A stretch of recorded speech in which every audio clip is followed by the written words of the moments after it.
Time ਦੇ ਉੱਤੇ ਜਦੋਂ ਭਾਰਤੀ ਮੂਲ ਦੇ ਲੋਕਾਂ ਨੂੰ ਸ਼ੈਕਲ ਕਰਕੇ ਡਿਪੋਰਟ ਕੀਤਾ ਗਿਆ। ਹੱਥਾਂ ਦੇ ਵਿੱਚ, ਪੈਰਾਂ ਦੇ ਵਿੱਚ ਉਹਨਾਂ ਦੇ ਕੜੀਆਂ ਲਾਈਆਂ ਗਈਆਂ ਸੀਆਂ। ਇੰਡੀਆ ਦੇ ਫੋਰਨ ਮਿਨਿਸਟਰ ਐਸ ਜੈਸ਼ੰਕਰ ਨੇ ਪਾਰਲੀਮੈਂਟ ਨੂੰ ਇਹ ਦੱਸਿਆ, ਜਦੋਂ ਕਿ ਕਿਉਂਕਿ ਆਪੋਜੀਸ਼ਨ ਨੇ ਉੱਥੇ ਬਹੁਤ ਰੌਲਾ ਪਾਇਆ ਵੀ ਦੇਖੋ, ਹੂੰ, ਜੇ ਕੋਲੰਬੀਆ ਵਰਗਾ ਨਿੱਕਾ ਜਿਹਾ ਮੁਲਕ ਅਮਰੀਕਾ ਦਾ ਜਹਾਜ਼ ਵਾਪਸ ਭੇਜ ਸਕਦਾ ਤੇ ਆਪਣੇ ਜਹਾਜ਼ ਦੇ ਵਿੱਚ ਜਿਹੜਾ ਪ੍ਰੈਜ਼ੀਡੈਂਸ਼ੀਅਲ ਉਹਨਾਂ ਦਾ ਪਲੇਨ ਆ ਉਹਦੇ ਵਿੱਚ ਲੋਕਾਂ ਨੂੰ ਲਿਆ ਸਕਦਾ, ਤੇ ਫਿਰ ਇੰਡੀਆ ਵਾਲਿਆਂ ਨੂੰ ਵੀ ਇੱਦਾਂ ਹੀ ਕਰਨਾ ਚਾਹੀਦਾ ਸੀ।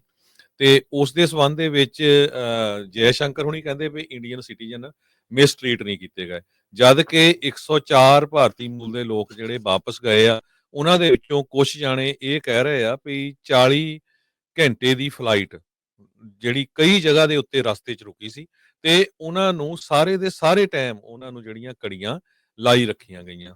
ਤੇ ਜੈ ਸ਼ੰਕਰ ਹੁਣੀ ਇਹ ਕਹਿੰਦੇ ਆ ਵੀ USA ਦੇ ਮੁਤਾਬਕ ਬੱਚਿਆਂ ਤੇ ਬੀਬੀਆਂ ਨੂੰ ਜਿਹੜੇ ਆ ਉਹਨਾਂ ਨੂੰ ਜਿਹੜੀਆਂ ਸ਼ੈਕਲ ਨਹੀਂ ਕੀਤਾ ਗਿਆ ਸੀ। ਡਿਪੋਰਟੇਸ਼ਨ ਕਹਿੰਦੇ ਵੀ ਇਹ ਇਮੀਗ੍ਰੇਸ਼ਨ ਕਸਟਮ ਇਨਫੋਰਸਮੈਂਟ ਵਾਲੇ ਇਦਾਂ ਹੀ ਕਰਦੇ ਹੈਗੇ ਆ, ਇਹ ਜੋ ਉੱਥੇ ਦੇ ਫੋਰਨ ਮਿਨਿਸਟਰ ਆ ਉਹਨਾਂ ਨੇ ਦੱਸਿਆ। ਪਰ ਇੱਕ ਜਸਪਾਲ ਸਿੰਘ ਨਾਮ ਦਾ ਬੰਦਾ, ਇਹ BBC ਰਿਪੋਰਟ ਕਰ ਰਹੀ ਆ, ਜੀ। ਜੋ ਕਿ ਡਿਪੋਰਟੀ ਸੀ, ਜਦੋਂ ਅੰਮ੍ਰਿਤਸਰ ਸਾਹਿਬ ਜਿਹੜਾ ਏਅਰਪੋਰਟ ਤੇ ਏਅਰਪੋਰਟ ਆ ਉੱਥੇ ਉਤਰਿਆ, ਤੇ ਉਹ ਪੰਜਾਬ ਤੋਂ ਰਹਿਣ ਵਾਲਾ, ਉਸਨੇ ਇਹ ਦੱਸਿਆ ਵੀ ਪੂਰੀ ਦੀ ਪੂਰੀ ਫਲਾਈਟ ਦੇ ਵਿੱਚ ਸਾਨੂੰ ਹੱਥਕੜੀਆਂ ਲਾ ਰੱਖੀਆਂ ਤੇ ਅਸੀਂ ਬਹੁਤ ਤਰ੍ਹਾਂ ਟੌਰਚਰ ਹੋਏ ਹੈਗੇ ਆ। ਕਹਿੰਦੇ ਵੀ ਮੇਰੇ ਹੱਥ ਪੈਰ ਦੋਨੋਂ ਬੰਨੇ ਹੋਏ ਸੀਗੇ ਤੇ ਸਾਨੂੰ ਜਹਾਜ਼ ਤੇ ਰੱਖਿਆ ਗਿਆ ਸੀ, ਤੇ ਕਈ ਜਗ੍ਹਾ ਦੇ ਉੱਤੇ ਜਹਾਜ਼ ਰੁਕਿਆ ਵੀ ਹੈਗਾ ਆ। ਕਹਿੰਦੇ ਵੀ ਉਸੇ ਟਾਈਮ ਸਾਡੀਆਂ ਜਿਹੜੀਆਂ ਜੋ ਉਹਨੀ ਸੰਗਲੀਆਂ ਪਾਈਆਂ ਹੋਈਆਂ ਸੀ ਹੱਥਾਂ ਪੈਰਾਂ ਨੂੰ, ਉਹ ਲਾਈਆਂ ਗਈਆਂ ਜਦੋਂ ਉਹ ਅੰਮ੍ਰਿਤਸਰ ਪਹੁੰਚੇ।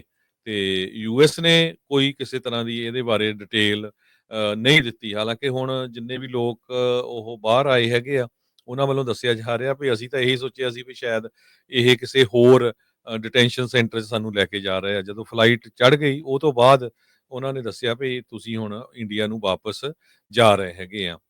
ਪ੍ਰੈਜ਼ੀਡੈਂਟ ਡੋਨਲਡ ਟਰੰਪ ਹੋਣਾ ਨੇ, ਸਾਰਿਆਂ ਨੂੰ ਪਤਾ ਹੀ ਆ ਵੀ ਉਹਨਾਂ ਨੇ ਕਿਹਾ ਵੀ ਅਮਰੀਕਾ ਦੀ ਹਿਸਟਰੀ 'ਚ ਮੈਂ ਮਾਸ ਡਿਪੋਰਟੇਸ਼ਨ ਕਰਨੀ ਆ ਅਨਡਾਕੂਮੈਂਟਡ ਫੋਰਨ ਨੈਸ਼ਨਲਸ ਦੀ, ਇਹ ਉਹਨਾਂ ਦੀ ਮੇਨ ਕੀ ਪਾਲਿਸੀ ਹੈਗੀ ਆ।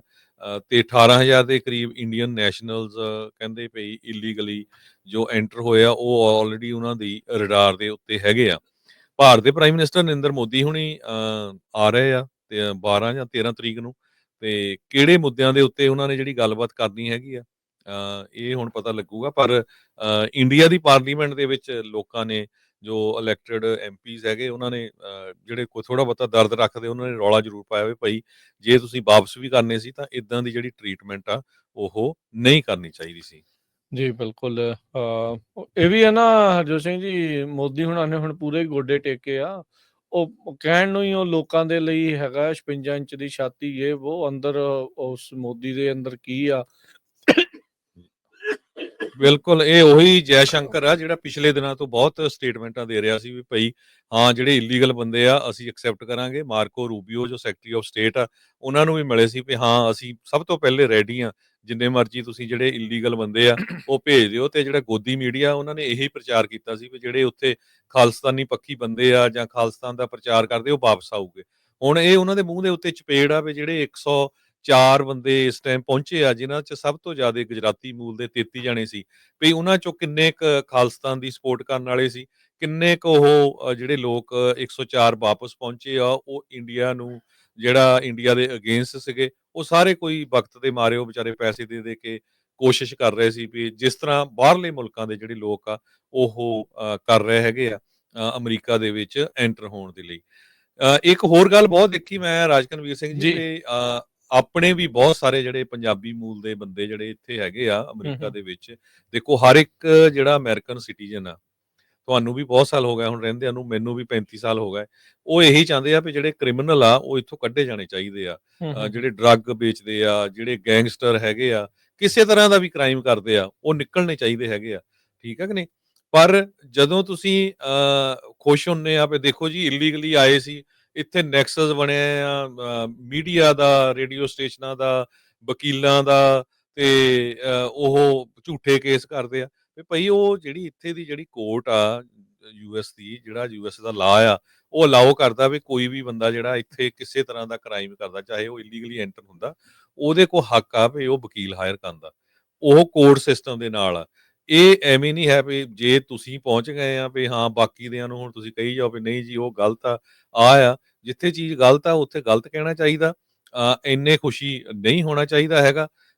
ਜਿਸ ਪਾਸੇ ਨੂੰ ਅਮਰੀਕਾ ਜਾ ਰਿਹਾ ਹੈਗਾ, ਉਹ ਤਾਂ ਤੁਸੀਂ ਫਿਗਰ ਆਊਟ ਕਰ ਸਕਦੇ ਹੈਗੇ ਆ। ਐਗਜ਼ੈਕਟਲੀ ਸੇਮ ਆ ਜਿੱਦਾਂ ਇੰਡੀਆ ਗਿਆ ਆ। ਸੋ ਜਿਹੜੇ ਮਾਈਨੋਰਿਟੀਜ਼ ਆ ਬਹੁਤ ਇਸ ਟਾਈਮ ਜੋ ਅਨਸੇਫ ਫੀਲ ਕਰ ਰਹੇ ਹੈਗੇ ਆ। ਜਿਹੜੇ ਬਿਜ਼ਨੈਸਸ ਆ ਉਹਨਾਂ ਨੂੰ ਪੁੱਛ ਕੇ ਦੇਖੋ ਵੀ ਉਹਨਾਂ ਦੇ ਕਸਟਮਰਸ ਬਹੁਤ ਘਟ ਗਏ ਆ। ਮੇਰੀ ਕਈ ਬਿਜ਼ਨੈਸਸ ਦੇ ਨਾਲ ਗੱਲ ਹੋਈ, grocery store, restaurants, gas stations.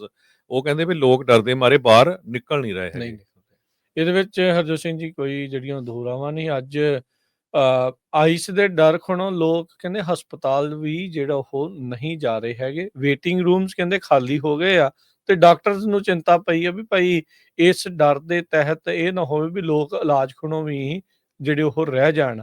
ਇਹ ਪਿਛਲੀ ਵਾਰ ਵੀ ਇਦਾਂ ਹੀ ਜਿਹੜਾ ਹਰਜੋਤ ਸਿੰਘ ਜੀ ਹੋਇਆ ਸੀ। ਡੋਮੈਸਟਿਕ ਵਾਇਲੈਂਸ ਤੇ ਬਹੁਤ ਜ਼ਿਆਦਾ ਜਿਹੜੀਆਂ ਬੀਬੀਆਂ ਸ਼ਿਕਾਰ ਸੀ, ਉਹਨਾਂ ਨੇ ਇਮੀਗ੍ਰੇਸ਼ਨ ਦੇ ਡਰ ਤੋਂ ਸ਼ਿਕਾਇਤ ਕਰਨੀ ਬੰਦ ਕਰਤੀ ਸੀ ਵੀ ਕਿਤੇ ਇਹ ਨਾ ਹੋਵੇ ਵੀ ਆ ਬੈਲ ਮੁਝੇ ਮਾਰ ਵਾਲੀ ਗੱਲ ਬਣ ਜਾਵੇ ਵੀ ਆਪਣੇ ਵੱਲੋਂ ਤਾਂ ਅਸੀਂ ਪੁਲਿਸ ਨੂੰ ਕਾਲ ਕੀਤੀ ਆ, ਪਰ ਉਹ ਇਮੀਗ੍ਰੇਸ਼ਨ ਦਾ ਜਿਹੜਾ ਰੌਲਾ ਰੱਪਾ ਆ ਉਹ ਉਸ ਦੇ ਬਾਬਤ ਜਿਹੜਾ ਉਹ ਪੈ ਜਾਵੇ। ਬਹੁਤ ਸਾਰੇ ਜਿਹੜੇ ਲੋਕ ਆ ਉਹ ਕਹਿੰਦੇ ਵੀ ਉਹ ਬਲੱਡ ਪ੍ਰੈਸ਼ਰ ਅੱਜ ਕੱਲ੍ਹ ਹਾਇਰ ਫੀਲ ਜਿਹੜੇ ਉਹ ਕਰ ਰਹੇ ਹੈਗੇ ਆ। ਸੋ ਐਂਗਜ਼ਾਇਟੀ ਜਿਹੜੀ ਆ ਉਹ ਲੋਕਾਂ ਨੂੰ ਕਾਫੀ ਜ਼ਿਆਦਾ ਹੋ ਰਹੀ ਹੈ। ਪ੍ਰੈਜ਼ੀਡੈਂਟ ਡੋਨਾਲਡ ਟਰੰਪ ਆ ਉਹ ਆਪਣੇ ਕੈਂਪੇਨ ਦਾ ਜਿਹੜਾ ਭਰੋਸਾ ਆ ਜਾਂ ਜਿਹੜਾ ਉਹਨਾਂ ਨੇ ਵਚਨ ਦਿੱਤਾ ਸੀਗਾ ਉਸ ਨੂੰ ਉਹ ਫੁੱਲਫਿਲ ਕਰ ਰਹੇ। ਉਸ ਪ੍ਰੋਮਿਸ ਨੂੰ ਜਿਹੜਾ ਉਹ ਕਰ ਰਹੇ ਆ ਡਿਪੋਰਟ ਕਰਨਾ ਹੈ ਕਹਿੰਦੇ ਇਮੀਗ੍ਰੈਂਟਸ ਨੂੰ ਵੱਧ ਤੋਂ ਵੱਧ ਜਿਹੜੇ ਨੰਬਰਸ ਦੇ ਵਿੱਚ।